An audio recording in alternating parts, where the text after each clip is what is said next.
Hello viewers, this is Sujoy and welcome to BTech school. যে সকল শিক্ষার্থীরা 2022 সালে এসে এসএসসি পরীক্ষা দিয়েছিলেন এবং যারা মেধাবী কিন্তু গরিব, এমন সব শিক্ষার্থীদের জন্য ডাচ বাংলা ব্যাংক থেকে স্কলারশিপের ব্যবস্থা করেছিল, অর্থাৎ 67,000 টাকা পাবেন 2 বছর মেয়াদি। তো যারা অ্যাপ্লাই করেছিলেন স্কলারশিপের জন্য তাদের যে আবেদনের রেজাল্ট, সেই রেজাল্টটি আজকে প্রকাশিত হয়েছে 29শে ডিসেম্বর 2022। তালিকায় নাম আছে কারা, তো কিভাবে দেখবেন এই নিয়ে আজকের ভিডিও। যারা এখনো পর্যন্ত চ্যানেলটি সাবস্ক্রাইব করেনি, প্লিজ চ্যানেলটি সাবস্ক্রাইব করে ভিডিও পরবর্তী অংশ কন্টিনিউ করবেন। আর যারা অলরেডি চ্যানেলটি সাবস্ক্রাইব করেছেন তাদেরকে অসংখ্য ধন্যবাদ। তো চলে যাবো ইন্ট্রোতে, তারপরে মূল ভিডিওতে চলে যাব।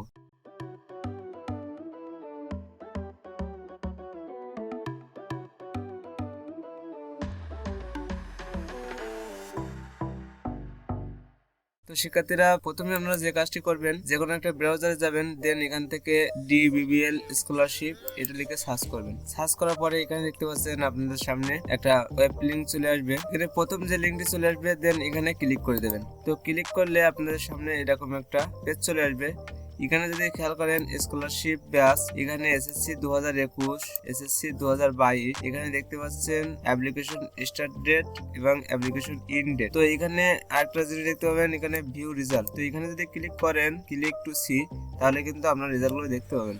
কিন্তু এখানে যদি ক্লিক করেন তাহলে কিন্তু আপনি আপনার রেজাল্টটি এখন দেখতে পাবেন না, যারা 2022 সালে এখন পরীক্ষা দিয়েছিলেন এবং এই সময়ের জন্য যারা আবেদন করেছিলেন। এখানে ক্লিক টু সিতে দেখেন যদি এসএসসি 2021, এখানে অ্যাপ্লিকেশন স্টার্ট ডেট ছিল 3/1/2022 এবং অ্যাপ্লিকেশন ইন ডেট ছিল 6/2/2022। এখন বর্তমান যে অ্যাপ্লাইটি করছিলেন সেটা কিন্তু 30/11/2022 এবং শেষ ডেট হচ্ছে 25/12/2022। তো এখানে দেখেন, এখানে কিন্তু লেখা নেই ক্লিক টু সি, ভিউ রেজাল্টে কিন্তু এটা লেখা নেই। তো আপনারা তাহলে কিভাবে আপনাদের যে রেজাল্ট, সেই রেজাল্টটি দেখবেন? তার জন্য যে কাজটি করতে হবে, এখানে বাম সাইডে দেখতে পাবেন অনেকগুলো অপশন চলে আসবেন। তো এখানে যারা মোবাইল দিয়ে করবেন, হয়তো এই অপশনগুলো সরাসরি না দেখাতে পারে, তার জন্য এখানে থ্রি ডট মেনু পাবেন। তো এখান থেকে আপনারা থ্রি ডট মেনুতে ক্লিক করবেন।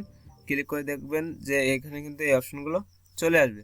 তো যেখানে যে কাজটি করবেন, এখানে দেখতে পাচ্ছেন প্রাইমারি সিলেক্টেড লিস্ট, তো এখানে ক্লিক করে দেবেন। তো ক্লিক করার পরে দেখতে পাচ্ছেন আগে কিন্তু আপনার এসএসসি 2022 এখানে যে ডেটটি দেখাইছিলাম, এখানে স্টার্ট ডেট এবং ইন ডেট, এটা কিন্তু আগে ছিল না। এখানে কিন্তু ক্লিক টু সি এই লেখাটা ছিল না। তো যখনই আপনারা প্রাইমারি সিলেক্টেড লিস্টে ক্লিক করবেন, তখনই কিন্তু এই লেখাটা চলে আসবে ক্লিক টু সি। তো আমরা যে কাজটি করবো, এখানে ক্লিক টু সি, এখানে ক্লিক করব। দেন যাদের লিস্টের নাম আছে তাদের এই লিস্টের নামগুলো এখানে দেখাচ্ছে। তো এখানে যদি নিচের দিকে আসেন, তাহলে এখানে দেখতে পাচ্ছেন টোটাল আপনার 2248 জনের এন্ট্রি করা আছে, অর্থাৎ 2248 জন কিন্তু আপনাদের এই যে উপবৃত্তিটা দেবে ডাচ বাংলা ব্যাংক থেকে, টোটাল 2248 জনকে। সেই 2248 জনের নাম কিন্তু এই লিস্টটিতে আছে। তো এভাবে আপনি আপনার নামটি খুঁজে পেতে অনেক বিরক্তিকর।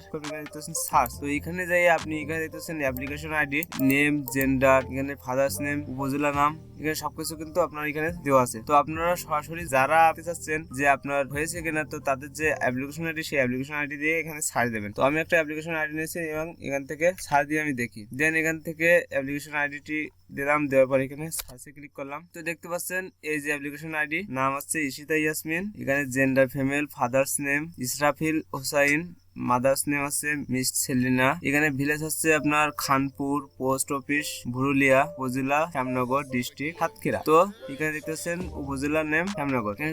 কিন্তু ইন ডিটেলস এর সবকিছু আপনারা পেয়ে যাবেন, শুধুমাত্র অ্যাপ্লিকেশন আইডি এখান থেকে সার্চ করতে হবে। তো আশা করি আপনারা বুঝতে পেরেছেন। যদি ভিডিওটি ভালো লাগে তাহলে অবশ্যই কিন্তু একটা লাইক করবেন। আর কারা উপবৃত্তির জন্য আবেদন করেছিলেন, তো এই উপবৃত্তিতে কারা পাইছেন, অবশ্যই কিন্তু কমেন্টে জানাবেন। কথা হবে এরকমই অন্য একটি ভিডিওতে। সে ভালো থাকবেন। ধন্যবাদ সবাইকে।